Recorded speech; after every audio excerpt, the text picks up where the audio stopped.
आज हम बात करेंगे क्लोजेस के बारे में। I will first introduce you to the clauses by defining a clause. So, a clause is a group of words containing a subject and predicate and functioning as a member of a complex or compound sentence. ठीक है। Close एक क्या है, group of words है। ठीक है, क्योंकि group of words जो होता है उसी को क्लोज बोलते हैं, जिसके अंदर एक सब्जेक्ट होगा और एक प्रेडिकेट होगा। मतलब सब्जेक्ट और उसका वर्ब जो होगा, जो वो एक्टिविटी करता है, वो वहां पे मिलेगा आपको। और functioning as a member of a complex और अ कंपाउंड सेंटेंस। ठीक है, तो कॉम्प्लेक्स सेंटेंस और कंपाउंड सेंटेंस क्या होते हैं, हम टाइप्स ऑफ सेंटेंसेस में वो देखने वाले हैं आगे। ठीक है, लेकिन अभी के लिए हम इतना डिस्कस करेंगे कि क्लोज क्या है। एक बेसिकली ग्रुप ऑफ वर्ड्स है, एक वर्ड्स का ग्रुप है जिसमें सब्जेक्ट होता है और एक वर्ब होता है। ठीक है, एक ऑब्जेक्ट भी हो सकता है, तो वो देखेंगे आगे हम, जैसे भी वो उसका कॉन्सेप्ट रहेगा। ठीक है, अब मैं वैसे चलते चलते आपको बता दूं कि कॉम्प्लेक्स और कंपाउंड सेंटेंस होते क्या है। जो कॉम्प्लेक्स सेंटेंस होते हैं उसमें जो दो क्लोजेस होते हैं वो इंडिपेंडेंट ही होते हैं। ठीक है, वो जुड़े होते हैं कंजंक्शन से, एंड और देन सो, इस तरह से। तो कंपाउंड सेंटेंस में एक आपका डिपेंडेंट क्लोज होता है और एक इंडिपेंडेंट क्लोज होता है। सो मतलब डिफरेंस इनमें क्या होता है, कॉम्प्लेक्स और कंपाउंड सेंटेंस में डिपेंडेंट और इंडिपेंडेंट क्लोज का मतलब जो डिफरेंस होता है वो होता है। ठीक है, तो एग्जांपल देखते हैं अभी हम। I graduated last year. I graduated last year. ठीक है, यानी मैंने पिछले साल ग्रेजुएशन किया। तो ये कौन सा, कितने क्लोज है इसमें, वन क्लोज सेंटेंस है ना। सब्जेक्ट है, प्रेडिकेट है, यानी वर्ब है बेसिकली, उससे उसको इस तरह से समझिए आप। और लास्ट ईयर है। ठीक है, तो अब देखिए ये जो है यहाँ पे वन क्लोज सेंटेंस है। ठीक है, जिसका अब वन क्लोज सेंटेंस है, और सेंटेंस भी क्यों कहा, बिकॉज वन क्लोज है और इसका मीनिंग है, it does have a meaning, it is making a sense. Okay, it is sounding natural and it is grammatically correct as well. ठीक है, तो करेक्ट है और नेचुरल भी लगता है और सही भी है। ठीक है, इस तरह से। अभी आगे देखते हैं। When I came here I saw him. Two clause sentence, you can see before comma one clause is there and after comma one clause is there. So देखिए व्हेन आई केम हियर, ठीक है, तो जब मैं यहाँ आया, आई saw him, मैंने उसे देखा। अब देखिए अगर मैं लिख दूं when I came here and I put a full stop here, would it make any sense? No, it would not make any sense. देखिए अब जब मैं यहाँ आया तो आगे तो कुछ नहीं, अगर फुल स्टॉप लगा दिया तो इसका कोई मतलब नहीं बनेगा। लेकिन आई सो हिम, मैंने इसको देखा, ये अपने आप में इंडिपेंडेंट भी है वैसे, लेकिन इसकी सेंस भी बन रही है। ठीक है, आई सो हिम, मैंने उसे देखा, लेकिन इसके बिना ये जो है सेंटेंस, ये जो क्लोज है, फर्स्ट क्लोज सेकंड क्लोज के बिना अधूरा है। ठीक है, it will not make any sense if I remove comma here and put a full stop here and complete the sentence here itself, so it would not be making any sense. ठीक है, when I came here, जब मैं यहाँ आया, वो पूरा तो नहीं है, आगे कुछ ना कुछ होगा जरूर। ठीक है, तो आई सो हिम ये अपने आप में पूरा नहीं है, तो दो क्लोज का सेंटेंस ये हो जाता है। ठीक है, थ्री क्लोज देखते हैं। व्हेन आई केम हियर, जब मैं यहाँ आया, आई सो हिम, मैंने उसे देखा, एंड ही ग्रीटेड मी, और उसने मुझे नमस्कार किया, ग्रीट किया। ठीक है, तो इस तरह से तीन क्लोज हो चुके, फर्स्ट सेकंड थर्ड। ठीक है, तो ये थ्री क्लोज सेंटेंस हो चुका। ठीक है, अब आप देख पा रहे हो कौन सा सेंस बनेगी इसमें, कौन सा नहीं बनेगी, मतलब कौन सा डिपेंडेंट है, कौन सा अपने आप में इंडिपेंडेंट है। जैसे व्हेन आई केम हियर, तो वो तो इंडिपेंडेंट नहीं है, डिपेंडेंट है, डिपेंड करता है इन पे और इन पे। ठीक है, ही ग्रीटेड मी, आई सो हिम, ये ठीक है। ठीक है, तो इस तरह से इसको सेंटेंस को बना सकते हैं। ये थ्री क्लोज सेंटेंस आपके सामने, गॉट इट। अभी देखते टाइप्स देखते हैं क्लोजेस के, इंडिपेंडेंट क्लोज और डिपेंडेंट क्लोज।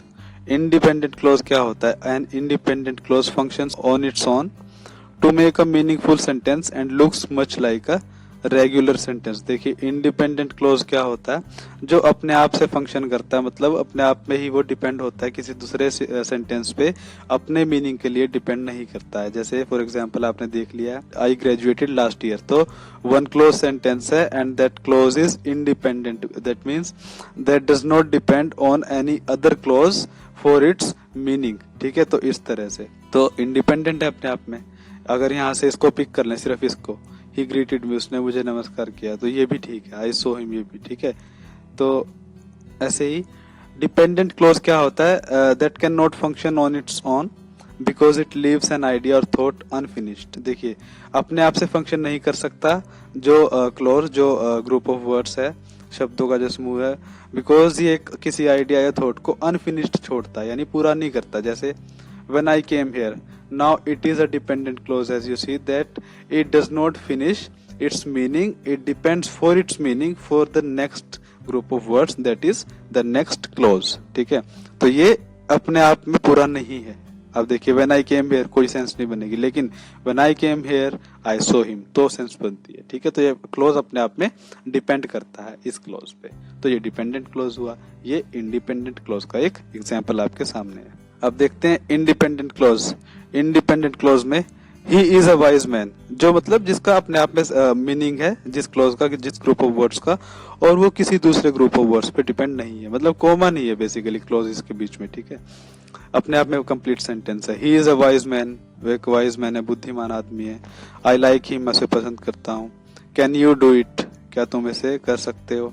ठीक है, do it please, subject you is hidden. ठीक है ना, कि इसे प्लीज कर दो, तो यू हिडन है इसमें, इन्हीं एड्रेस कर रहा सेकंड पर्सन को, तो सेकंड में तो यू ही होगा। I read the whole story, मैंने पूरी कहानी पढ़ी। अब देखिए इन सारे सेंटेंसेस में, in all the sentences you can see that the sentences are making sense and they are not depending on any other group of words for their meaning और to complete their meaning. That means they are not leaving their meaning unfinished.